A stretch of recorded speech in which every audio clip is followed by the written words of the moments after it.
Request करता हूँ ब्रह्मचारी प्रहलाद आनंद जी महाराज साहब से कि वो अपना माइक अनम्यूट करे।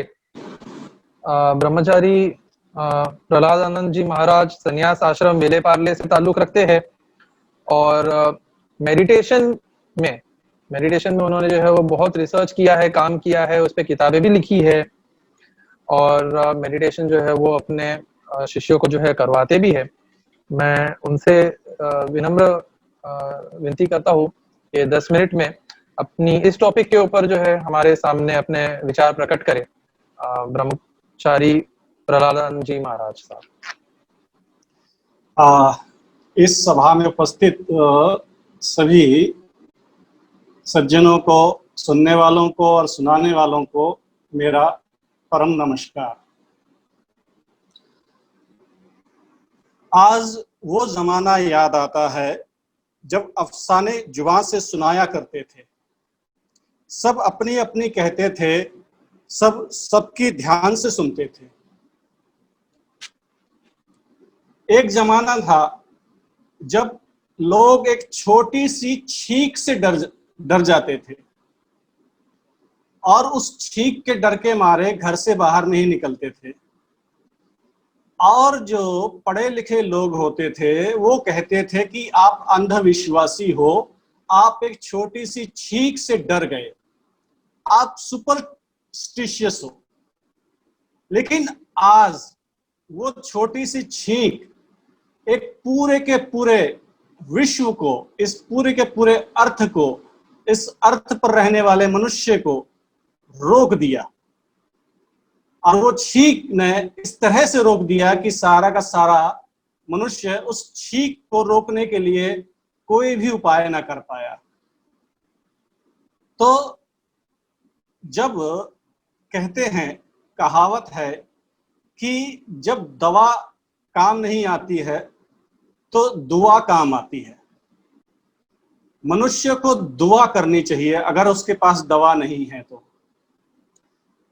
दुआ जो होती है, आप लोग दुआ करते हैं, दोनों हाथों को जोड़ते हैं और उस परमात्मा से मांगते हैं, क्योंकि किसी से कोई चीज मांगनी हो तो हाथ जोड़ने पड़ते हैं। ये जो दुआ है, इस दुआ का संबंध इम्यूनिटी सिस्टम से है, जिसे प्रतिरक्षा प्रणाली कहते हैं, इसे ईमान कहते हैं, क्योंकि सब कहते हैं कि सबकी रक्षा ईमान ही करता है। इसलिए यह इम्यूनिटी सिस्टम है, यह तृतीय नेत्र से संचालित होता है। जब आप दुआ मांगते हैं और दोनों हाथों की हथेलियों को जोड़कर चांद बनाते हैं तो वह आपके भीतर ईमान पैदा करता है। इस तरह दुआ के समय दोनों हाथों को जोड़ने से तृतीय नेत्र खुलता है, दोनों आंखों के बीच में दबाव पड़ता है और जोर से दोनों हाथों को दबाएंगे दुआ के समय और जोर से तृतीय नेत्र खुलता है। यह सभी के जीवन में ईमान लाता है, यह इम्यूनिटी सिस्टम को मजबूत करता है और व्यक्ति शरीर, मन और आत्मा के तौर पर मजबूत होता है।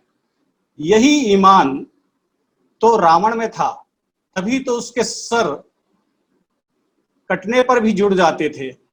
यह ईमान व्यक्ति के पेट से जुड़ा रहता है, तभी तो कहते हैं ईमानदारी की रोटी खानी चाहिए। ईमानदार व्यक्ति की प्रतिरक्षा प्रणाली इतनी मजबूत होती है कि वह सबसे बचा लेती है। इसलिए ईमान का इतना महत्व है। यह ईमान तृतीय नेत्र में रहता है, जिसे शैतान की आंख कहते हैं, क्योंकि यह शैतान को पास भी नहीं फटकने देता है।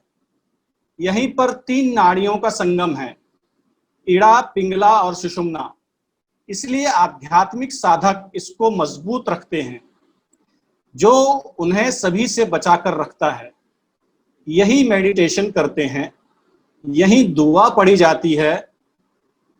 दुआ इसी तृतीय नेत्र को खोलने में सबसे कम समय लेती है और सबसे ज्यादा कारगर होती है। इसलिए दुआ मांगिए और दूसरों को भी दुआ मांगने के लिए कहिए, जिससे उनका ईमान मजबूत हो। इम्यूनिटी सिस्टम स्ट्रांग दुआ मांगने से होगा। यह बात मैंने 23 मार्च सन 2020 को कही थी और 25 मार्च सन 2020 से भारत में लॉकडाउन लग गया था। अब इसके बाद में मैंने एक बात सन 20 जून सन 2020 को कही थी कि पृथ्वी ने अपने आप को अपडेट कर लिया है। अब ग्लोबल वार्मिंग का प्रश्न नहीं उठेगा। सबको पता चल गया है कि समस्या कहां पर थी। इस पर्यावरण की समस्या को पृथ्वी ने स्वयं ही सॉल्व कर लिया है। इसलिए मनुष्यों को पृथ्वी का नमन करना चाहिए, क्योंकि पृथ्वी ने अपने आप को रिसाइकल करके पुनः मनुष्यों को रहने के लिए स्वच्छ वातावरण पर्यावरण उपलब्ध करवाया है। अब मनुष्य इस पृथ्वी पर काफी समय तक स्वच्छता में रह सकता है। स्वच्छ वायु, शुद्ध जल, शुद्ध मिट्टी, साफ आकाश, विशुद्ध अग्नि सब उपलब्ध है। इसलिए पृथ्वी को नमन करो, क्योंकि हम पृथ्वी का अन्न खाते हैं, पृथ्वी का पानी पीते हैं, पृथ्वी की आग को सेकते हैं, पृथ्वी की वायु का पान करते हैं और पृथ्वी के आकाश में रहते हैं। इसलिए पृथ्वी हमारे लिए नमनीय है और हम पृथ्वी को नमन करते हैं।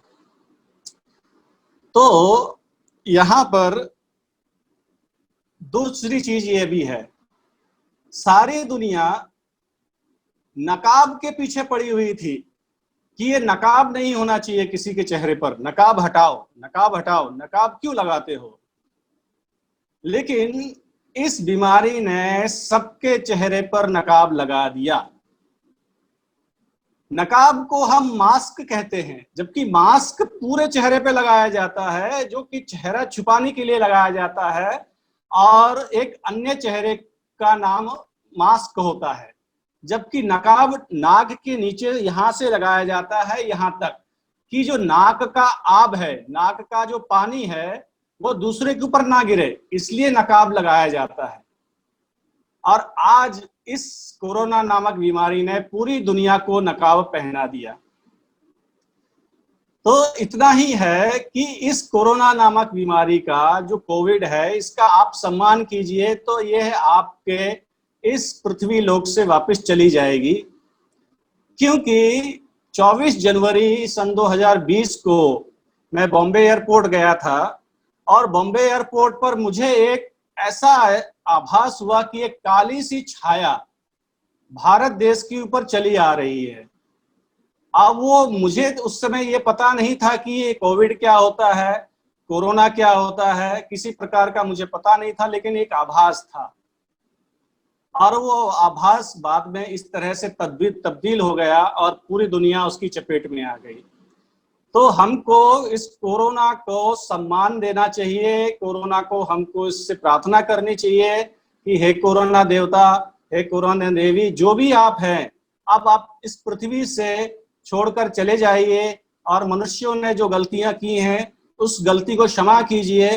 और हम सब मनुष्य आपसे एक प्रकार की क्षमा मांगते हैं, आप क्षमा कर दीजिए, माफ कर दीजिए, और आपकी पृथ्वी पर हम ठीक से रहेंगे, आपकी पृथ्वी को खराब नहीं करेंगे, आपकी पृथ्वी को स्वच्छ रखेंगे, आपकी पृथ्वी को गंदा नहीं करेंगे। इस तरह से हमको कोरोना देवी या कोरोना देवता या जो भी आप नाम दे लीजिए, कोई भी एक नाम, उससे हमको क्षमा प्रार्थना करनी चाहिए।